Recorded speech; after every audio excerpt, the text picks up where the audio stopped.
आत्माओं का मिलन प्रेम कहलाता है और जब इस प्रेम को सामाजिक मान्यताओं के द्वारा स्वीकार किया जाता है तो यह शादी बन जाती है। शादी यानी विवाह एक अटूट रिश्ता है। जीते जी लोग इसे निभाते हैं, लेकिन कुछ ऐसे भी जोड़े हैं जो मरने के बाद भी अपने जीवन साथी का साथ नहीं छोड़ते और ऐसी ही एक घटना आपके सामने प्रस्तुत है। नमस्कार दोस्तों, सबसे पहले मैं आप सभी से नम्र निवेदन करूंगा कि इस चैनल को सब्सक्राइब कर ले ताकि मुझे आपको सच्ची घटनाओं पर आधारित क्राइम स्टोरी सुनाने का मौका मिलता रहे। तो चलिए बढ़ते हैं कहानी के साथ। सुनीता अब बड़ी हो चुकी थी और अब उसके माता पिता को उसकी शादी की चिंता हो रही थी। हालांकि सुनीता बहुत अच्छी लड़की थी जिसके लिए कई अच्छे लड़कों के रिश्ते आ रहे थे, जिनको लेकर सुनीता के परिवार में विचार विमर्श चलता रहता था। एक दिन सुनीता की मौसी एक अच्छे लड़के का रिश्ता लेकर आती है। लड़के का फोटो बहुत ही सुंदर था, जिसे देखते ही सुनीता के माता पिता मोहित हो जाते हैं और वह तय कर लेते हैं कि इसी लड़के के साथ सुनीता की शादी करेंगे। सुनीता को भी लड़का अच्छा लग रहा होता है। सुनीता की मौसी लड़के वालों को रिश्ते के लिए हाँ कर देती है और अगले ही दिन लड़के के परिवार को आमंत्रित किया जाता है ताकि लड़का और लड़की एक दूसरे से मिलकर बात कर सके। अगले दिन जैसे ही लड़के वाले आते हैं, सुनीता की नजर लड़के पर पड़ती है और वह पहली ही नजर में उसे अपना दिल दे बैठती है। सुनीता के घर में लड़के वालों का जबरदस्त स्वागत किया जाता है। दोनों परिवारों के बीच में रिश्ते की बात तय होते ही दोनों की धूमधाम से शादी कर दी जाती है। शादी के बाद लड़का सुनीता को लेकर शहर चला जाता है। शहर में वह कंपनी के मकान में रहता था। दोनों की शादीशुदा जिंदगी खुशनुमा चलने लगती है। सुनीता अपने पति को बहुत प्यार करने लगी थी। ऐसा लग रहा था मानो सुनीता को 7 जन्म की खुशियां एक ही जन्म में मिल गई हो। एक दिन सुनीता और उसका पति फिल्म देखकर थिएटर जाते हैं। दोनों पूरा दिन खूब मजे करते हैं, लेकिन जैसे ही वह वापस लौट रहे होते हैं, अचानक एक कार सुनीता के पति को जोरदार टक्कर मार के चली जाती है। वह तुरंत अपने पति को उठाती है और उससे पूछती है कि आपको कहीं चोट तो नहीं लगी। सुनीता का पति मुस्कुराते हुए सुनीता के साथ चलने लगता है। सुनीता अपने पति के साथ घर आ जाती है। रात हो चुकी थी और दोनों बाहर से खाना पीना करके आए थे। सारा दिन दोनों ने खूब मजे किए थे, लेकिन सुनीता बहुत थक चुकी थी, इसलिए वह आते ही अपने कमरे में सो जाती है। सुबह उठते ही वह अपने पति के लिए चाय नाश्ता बनाती है और अपने पति को उठाने जाती है, लेकिन वह पहले से ही जाग रहा होता है। सुनीता अपने पति के सामने चाय नाश्ता लाकर रख देती है और अपने काम में लग जाती है। कुछ देर बाद जैसे ही सुनीता वापस आती है तो चाय और नाश्ता वैसे ही रखे होते हैं। सुनीता के पति ने उसे हाथ तक नहीं लगाया था। वह अपने पति से बोलती है, यदि आपको चाय नहीं पीनी थी तो आप मना कर देते, बर्बाद क्यों करवा दिया। सुनीता का पति कहता है, कोई बात नहीं, मेरे लिए खाना मत बनाना, आज मेरा मूड ठीक नहीं है। सुनीता का पति तैयार होकर अपने ऑफिस के लिए निकल जाता है। सारा दिन सुनीता अपने घर में काम करती और अपने पति का इंतजार करती रहती है।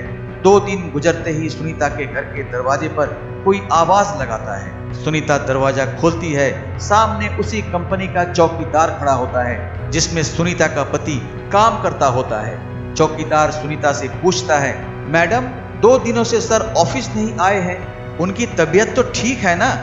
मुझे मैनेजर साहब ने भेजा है। सुनीता को आश्चर्य होता है क्योंकि उसका पति तो रोज तैयार होकर ऑफिस के लिए निकल जाता था, फिर वह ऑफिस कैसे नहीं पहुंचा।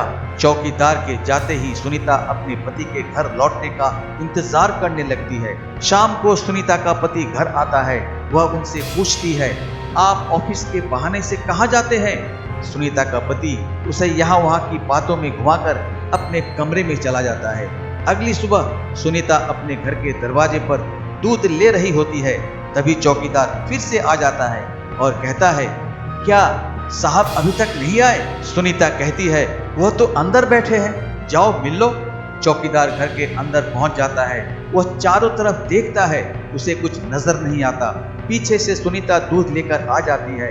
चौकीदार सुनीता से कहता है, कहाँ है साहब? सुनीता कहती है, अंधे हो गए क्या? तुम्हारे सामने ही तो बैठे हैं। लेकिन चौकीदार को सुनीता पागल लग रही थी क्योंकि सामने कोई नहीं बैठा था। दरअसल उस रात को कार का जो एक्सीडेंट हुआ था उसमें सुनीता के पति की जान जा चुकी थी। चौकीदार सुनीता से दोबारा कहता है, मैडम वहां कोई नहीं बैठा है। लेकिन सुनीता चौकीदार को चिल्लाते हुए अपने पति को जाकर पकड़ लेती है और कहती है, यह देखो इतना बड़ा इंसान है, तुम्हें नजर नहीं आ रहा है? सुनीता के साथ कोई दिखाई नहीं दे रहा था। चौकीदार वापस लौट जाता है और कंपनी में जाकर सारी बात कह देता है।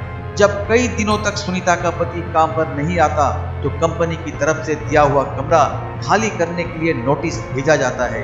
सुनीता नोटिस पढ़ते ही चिंतित हो जाती है और अपने पति से कहती है, आप कंपनी में काम कर रहे हैं, फिर क्यों हमें इस घर से निकलना होगा? सुनीता का पति भूत बन चुका था, लेकिन सुनीता उसे साधारण समझ रही थी। उसी शहर में एक पुराना घर था जो कई सालों से बंद पड़ा था और वहां कई भूतिया आत्माएं रहती थी। सुनीता का पति उसे उसी घर में चलने को कहता है। सुनीता अपने पति की बातों में आ जाती है और उसके साथ जाकर वही रहने लगती है। सुनीता ने इंसानों से रिश्ता खत्म कर दिया था और अपने पति के साथ भूतिया दुनिया में ही जीना सीख गई थी। दरअसल सुनीता अपने पति की बातों से पूरी तरह संतुष्ट हो चुकी थी। सुनीता को इस भूतिया घर में ही धीरे धीरे डर का एहसास होने लगता है। वह अपने पति के अंदर बदलाव देख रही थी, लेकिन वह अपने पति के प्यार में इतनी दीवानी थी कि उसे एहसास ही नहीं था कि वह भूत की पत्नी बन चुकी थी। कुछ दिनों बाद सुनीता के सास ससुर शहर आते हैं। सुनीता अपने पति से कहती है, मम्मी पापा का फोन आया था, वह 2 घंटे में स्टेशन पहुंच जाएंगे, उन्हें जाकर ले आओ। सुनीता का पति उससे बाहर जाने का बहाना कर देता है और उसी को स्टेशन जाने को कहता है। सुनीता अपने सास ससुर को स्टेशन से जाकर ले आती है। सास ससुर आते ही अपने बेटे यानी सुनीता के पति के बारे में पूछते हैं। सुनीता कहती है, वह अभी किसी काम से बाहर गए हैं, कुछ देर में आ जाएंगे। सुनीता अपने सास ससुर के आने से बहुत खुश थी। वह उनके खाने की सारी तैयारियां करने लग जाती है, लेकिन शाम होने के बाद भी जब सुनीता का पति घर नहीं आता तो सभी चिंतित हो जाते हैं। सुनीता के पति का फोन घर में ही रखा रहता था, इसलिए वह उससे संपर्क नहीं कर पा रही थी। सुनीता के साथ उसके सास ससुर भी अपने बेटे से मिलने का इंतजार कर रहे थे। पूरी रात गुजर जाती है, लेकिन सुनीता का पति घर नहीं आता। सभी परेशान होकर उसका इंतजार करते रहते हैं। सुनीता के ससुर उससे पीने के लिए पानी मांगते हैं और जैसे ही सुनीता उनके लिए पानी लेने जाती है, उसे अचानक उल्टियां होने लगती है। सुनीता को उल्टी करता देख उसकी सास उसके पास आकर उसका हाल चाल पता करती है। बुजुर्गों का अनुभव विज्ञान से भी अधिक माना जाता है, इसलिए सुनीता की सास उसे तुरंत बता देती है, लगता है तुम माँ बनने वाली हो बेटी। सुनीता माँ बनने की बात सुनते ही मुस्कुराने लगती है। सुनीता यह बात अपने पति को बताने के लिए उतावली हो जाती है, लेकिन उसकी इंतजार की घड़ियां बढ़ती जा रही थी। देखते ही देखते 5 दिन गुजर जाते हैं, लेकिन सुनीता के पति का कुछ पता नहीं चल रहा होता है। तभी तीनों फैसला कर पुलिस थाने में शिकायत दर्ज कराने जाते हैं। पुलिस वाले सुनीता से कहते हैं, 5 दिनों से तुम्हारे पति गायब हैं, लेकिन तुम्हें अब याद आ रही है? सुनीता ने जवाब देते हुए कहा, सर वो ऐसा 1-2 बार और कर चुके हैं, इसलिए मैं इसे सामान्य घटना समझ रही थी, लेकिन जब 5 दिनों से उनका पता नहीं चला तो मुझे लगा हो सकता है वह कोई खतरे में हो। पुलिस FIR रिपोर्ट दर्ज कर लेती है और जांच पड़ताल शुरू कर देती है। पुलिस की तहकीकात शुरू हो चुकी थी और 2 दिनों में ही पुलिस को सुनीता के पति की सच्चाई पता चल जाती है और पुलिस वालों की बात सुनते ही सुनीता और उसके सास ससुर के पैरों तले जमीन खिसक जाती है। पुलिस के अधिकारी कहते हैं कि आपके पति तो 3 महीने पहले ही कार दुर्घटना में मर चुके हैं और लावारिस समझकर उनका अंतिम संस्कार भी नगर निगम के द्वारा कराया गया था, जिसकी रिपोर्ट सरकारी अस्पताल में मौजूद है। फिर आप कैसे कह रही हैं कि 5 दिनों से लापता है? लेकिन सुनीता यह बात मानने को तैयार ही नहीं थी, क्योंकि वह अपने पति के साथ 3 महीनों से दाम्पत्य जीवन गुजार रही थी और उसी के चलते वह गर्भवती भी हो चुकी थी। सुनीता पुलिस से अपने बच्चे का जिक्र करती है। जैसे ही पुलिस को यह बात पता चलती है कि उस मरे हुए इंसान का बच्चा सुनीता के गर्भ में है, तो वह सुनीता से कहते हैं, आप बच्चे का चेकअप करवा दीजिए।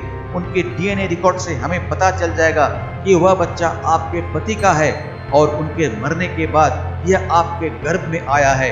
तभी आपकी बात पर सभी को भरोसा होगा। पुलिस वालों को सुनीता के चरित्र पर शक था, इसलिए वह इस परीक्षण की मांग कर रहे थे।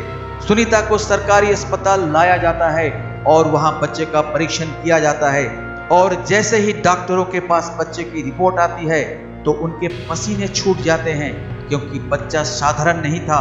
वह 2 महीने का था, लेकिन उसका विकास 8 महीने के बच्चे के बराबर हो चुका था और अगले ही महीने वह जन्म लेने वाला था। डॉक्टरों के लिए अपने आप में यह ऐतिहासिक बात थी कि 4 महीने में कैसे कोई बच्चा जन्म ले सकता है। डॉक्टर सुनीता के हालत के बारे में विचार कर ही रहे होते हैं कि अचानक सुनीता के पेट में दर्द बढ़ने लगता है। डॉक्टर सुनीता की इतनी जल्दी बिगड़ते हुए हालतों को समझ नहीं पा रहे थे। सुनीता को आपातकालीन कक्ष लाया जाता है। तभी डॉक्टरों को पता चलता है कि सुनीता की डिलीवरी का समय आ चुका है और कुछ ही देर बाद सुनीता एक भूतिया बच्चे को जन्म देती है। सुनीता का बच्चा देखने में बहुत खूबसूरत था, लेकिन उसकी शारीरिक बनावट कुछ अलग थी। उसके दांत जन्म के साथ ही निकले थे और उसकी आंखें लाल थी। डॉक्टरों ने ऐसा बच्चा पहली बार देखा था। डॉक्टर उसका शारीरिक परीक्षण करते हैं। बच्चे के शरीर के अंदर सभी अंग सामान्य इंसानों की तरह ही थे। इस बच्चे के बारे में प्रमाण मिलते ही पुलिस को यकीन हो जाता है कि सुनीता सही कह रही थी, यह बच्चा उसी के पति का है। पुलिस ने अपने जीवन में यह पहला केस था जहां कोई भूत पिता बन रहा था। सुनीता को अपने पति के मौत की खबर पर यकीन ही नहीं था, लेकिन सभी के कहने पर उसने यह मान लिया था कि उसका पति अब इस दुनिया में नहीं है।